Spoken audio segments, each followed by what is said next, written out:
Bonjour, dans cette vidéo, nous allons apprendre à calculer un angle avec les formules de trigonométrie. J'ai un triangle JKL rectangle en L.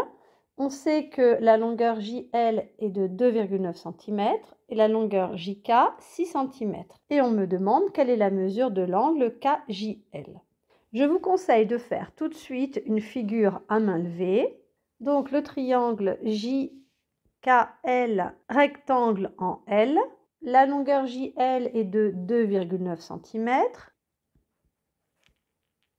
et la longueur JK est de 6 cm. Et on veut calculer la mesure de l'angle KJL. L'angle KJL a pour sommet J. Il est donc ici. Alors, comme pour tous les exercices de trigonométrie, je dois tout d'abord identifier dans le triangle rectangle où sont l'hypoténuse, le côté adjacent de l'angle, et le côté opposé de l'angle dans lequel je me situe. Alors ici, je veux connaître l'angle KJL, donc je me situe ici, l'angle de sommet J. Le côté KJ est l'hypoténuse du triangle puisqu'il est opposé à l'angle droit. Le côté LJ est ici le côté adjacent de l'angle de sommet J et le côté KL est le côté opposé.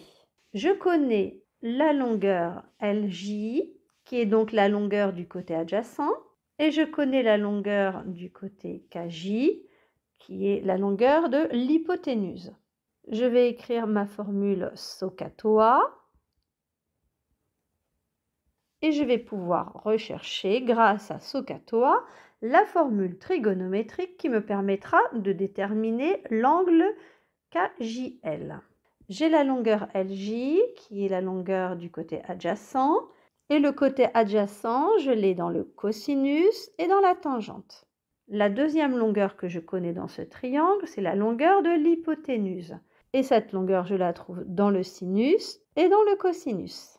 Vous voyez que je n'ai pas la longueur du côté opposé. Je ne peux donc pas calculer le sinus. Même chose pour la tangente. Je ne connais pas la longueur du côté opposé, donc je ne peux pas calculer la tangente. Je vais donc utiliser le cosinus.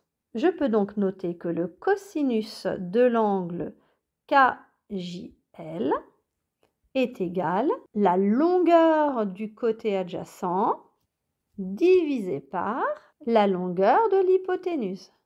Je peux écrire que le cosinus de l'angle KJL est égal à la longueur du côté adjacent, qui est la longueur LJ, divisé par la longueur de l'hypoténuse, c'est-à-dire KJ.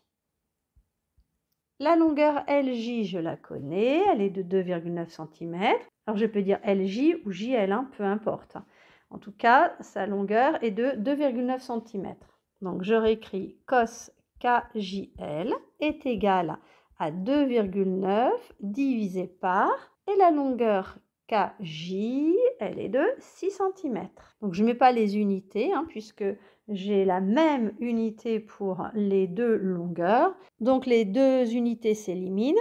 Il me reste donc le cosinus qui est égal à 2,9 sur 6. Pour continuer, je vais faire un petit peu de place en haut.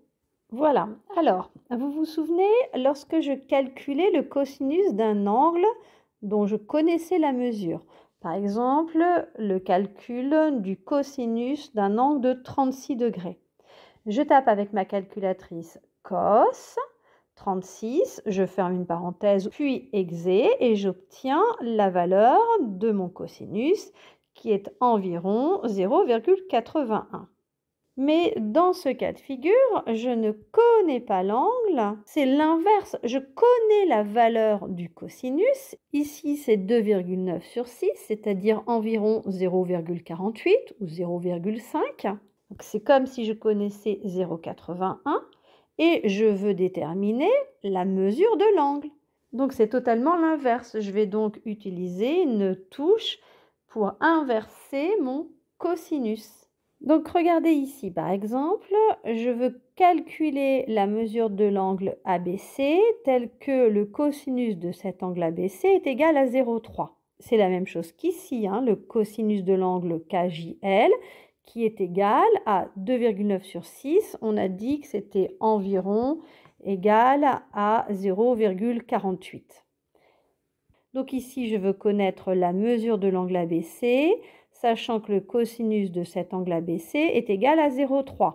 La même chose, je veux connaître la mesure de l'angle KJL, sachant que le cosinus de cet angle KJL est environ égal à 0,48. Donc, je vais utiliser la touche seconde de la calculatrice, puis la touche cos. Mais comme j'ai sélectionné seconde, lorsque j'appuie sur cos, c'est arc cos qui est sélectionné. Donc, je demande à ma calculatrice de calculer l'arc cos de 0,3, c'est-à-dire l'angle dont le cosinus est égal à 0,3. Je ferme la parenthèse exé et la calculatrice va me donner donc l'arc cos de 0,3 est égal environ à 72,54, c'est-à-dire que 72,54, c'est la mesure de l'angle ABC. Donc l'angle ABC mesure environ 73 degrés. Eh bien ici, je vais donc utiliser la touche seconde cos, donc arc cos, pour trouver la mesure de mon angle KJL, sachant que le cosinus est égal à 0,48.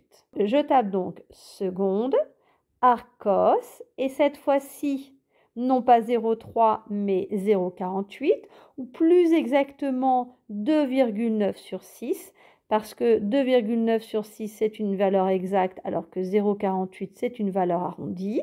Donc, vous allez taper ici 2,9 sur 6, fermez la parenthèse, exé, et vous obtiendrez la mesure de l'angle KJL.